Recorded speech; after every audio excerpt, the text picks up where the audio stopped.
Hey guys, Kyle from SoCal Slow Cones here. Thanks for checking in and giving my videos a watch. I'm happy to say I just had my first short get over 10,000 views, which is fantastic. Thanks for watching. If you're sharing it, thank you. I really appreciate the support. I just want to do a quick couple minute video regarding body position during slow speed maneuvers. A lot of videos out there will make you think that you gotta hang off the bike all extreme and like have some kind of crazy body position, and that's really just not the case.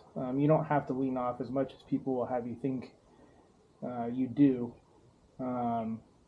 So when we talk about slow speed riding and body position, we want to do things in a replicable manner, right?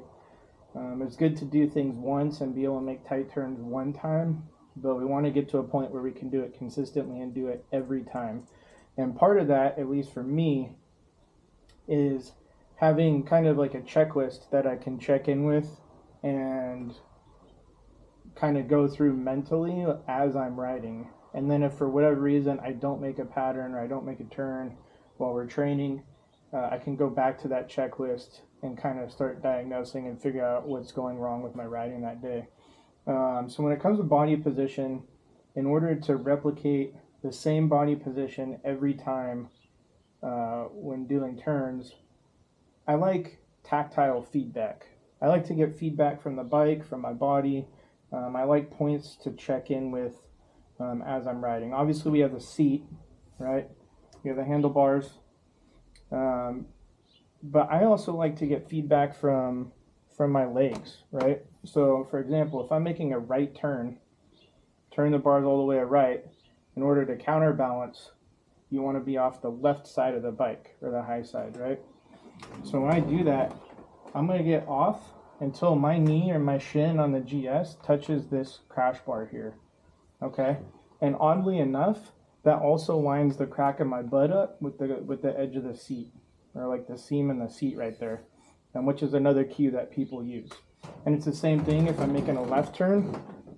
I'm going to touch my shin to the crash bar. And if you ride an RT, they have the plastic fairings there behind the engine casing. If you ride any other bike, I can almost guarantee you there's a point on your bike that you can find and touch. So that's like a quick tip, I guess, on your slow speed body position, is experiment with that and find a point on your bike that you can touch.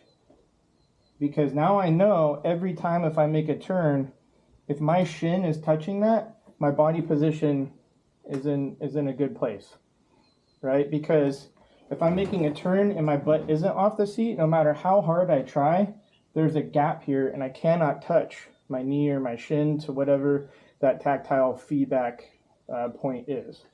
If I move off a little bit, I still can barely touch it, if at all, right?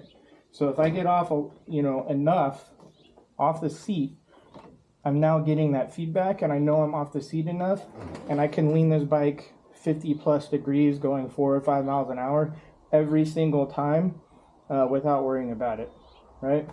So go ahead and try that. Let me know how it works. Leave a comment below. Let me know what other kinds of videos you'd like to see. Let me know your thoughts on body position. I know there's a bunch of different ways to do it. This is what works for me, and the people that I do one-on-ones and group classes with really seem to appreciate this kind of style and methodology regarding their riding. And I've seen people have really good success with it, and it's simple to remember, it's simple to figure out, and again, it makes your riding consistent, replicable, and you'll have way more fun because now you're gonna be hitting those patterns and everything every single time. All right, thanks for watching. Don't forget to subscribe. Share the video on your social media. Don't forget to follow me on Instagram. I really appreciate all the support and all the views. It means a lot. And stay tuned for some more videos and a cool event that I'm hosting at the end of August.